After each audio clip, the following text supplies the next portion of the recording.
नमस्कार दोस्तों, स्वागत है आपका नरेंद्र जैसवेक लाइफस्टाइल चैनल पर। मेरा नाम है नरेंद्र जैसवेक और दोस्तों इस वीडियो में हम ट्रैक्टर के बीच में एवरेशन चैलेंज करेंगे। एक तरफ है हमारे जॉन डियर 5041C जो कि 2012 मॉडल है, दूसरी तरफ स्वराज 834 XM है जो कि 2012 से भी पुराना मॉडल है। तो बिना किसी देरी के हम वीडियो को शुरू करते हैं। सो दोस्तों, अगर मेरे इस चैनल पर आप नए हो और अभी तक आपने मेरा एक भी वीडियो नहीं देखा है तो आप मेरे इस चैनल पर जाएं, वीडियो देखें। ट्रैक्टर से रिलेटेड काफ़ी कंटेंट डाले हुए मैंने, और चैनल को सब्सक्राइब जरूर कर लें। सब्सक्राइब का बटन नीचे आपको रेड कलर के बॉक्स में दिखाई दे रहा होगा। सब्सक्राइब करने के बाद बेल आइकन को जरूर दबाएं ताकि जब भी मैं वीडियो अपलोड करूं तो आप तक सबसे पहले पहुंच सके। सो शुरू करते।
दोस्तों दोनों ही ट्रैक्टर के टेस्ट आपके सामने हो चुके हैं। आपको खुद डिसाइड करना है। आपने वीडियो देखा है तो आप बिल्कुल कमेंट करके बताएं कि आपकी नज़र में कौन विनर है।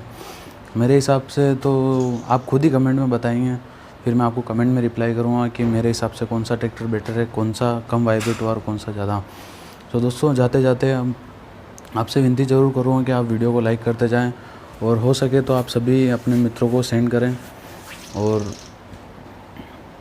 और कुछ नहीं। जय हिंद, जय जवान, जय किसान।